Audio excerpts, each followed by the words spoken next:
Hoje a gente vai mergulhar em um dos maiores e mais duradouros enigmas da história da França. É uma história, sabe, sobre pudor, sobre segredo e sobre uma identidade que foi simplesmente apagada. Imagina só essa situação. Uma pessoa vive e morre na prisão e a identidade dela continua sendo um segredo de estado absoluto. Parece coisa de filme, né? Mas não, isso foi assustadoramente real. Para a gente entender essa história, a gente precisa voltar no tempo. Pensa lá na França do século XVII. O rei Luís XIV, o famoso Rei Sol, está no auge do poder. A corte é puro luxo, pura opulência. Mas, nos bastidores, nos corredores escuros, a intriga corre solta e um único segredo podia custar uma vida. E é bem no meio desse mundo de segredos que surge essa figura, a desse prisioneiro. Alguém que algumas pessoas sabiam que existia, mas cuja identidade era talvez o segredo mais bem guardado de todo o reino. Era quase como um fantasma dentro do próprio sistema de prisões da França. Oficialmente, ele era chamado de prisioneiro de Estado. O que isso quer dizer na prática? Que a prisão dele não foi ordem de um tribunal, de um juiz. Não, foi uma ordem que veio direto do rei. Só isso já dá uma ideia da importância dessa pessoa, né? O destino dela estava literalmente nas mãos de um dos homens mais poderosos do mundo na época. Agora vamos falar sobre as condições dessa prisão, porque é aqui que o mistério fica ainda mais profundo.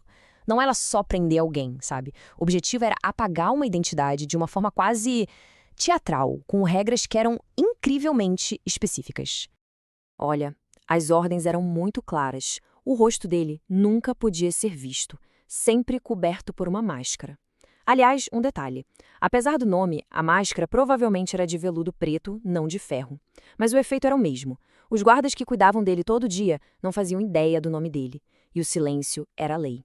Cada uma dessas regras tinha um único objetivo: aniquilar por completo quem era aquele homem.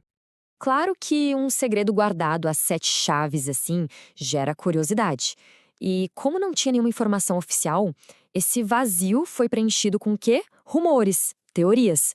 A corte, as ruas de Paris, a Europa inteira começou a se perguntar: quem seria, afinal, o homem por trás daquela máscara? E essa é a grande pergunta que atravessou séculos, né? Um segredo tão, mas tão bem guardado só podia estar escondendo uma verdade gigantesca. Vamos dar uma olhada nas duas teorias mais famosas da época.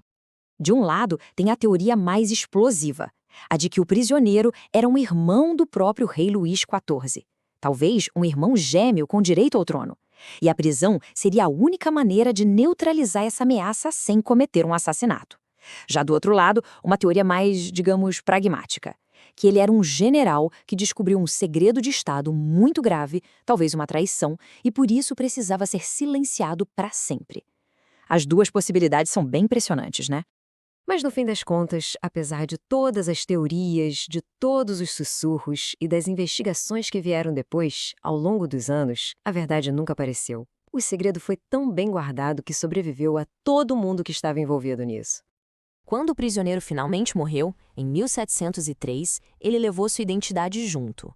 O nome, o rosto, a história de vida, tudo foi enterrado com ele. O que ficou para trás foi só o silêncio e um dos maiores mistérios da história. E é assim que a pergunta continua no ar até hoje. É um mistério que faz a gente pensar sobre identidade, sobre poder e até onde se pode ir para proteger um segredo. Fica aí a reflexão.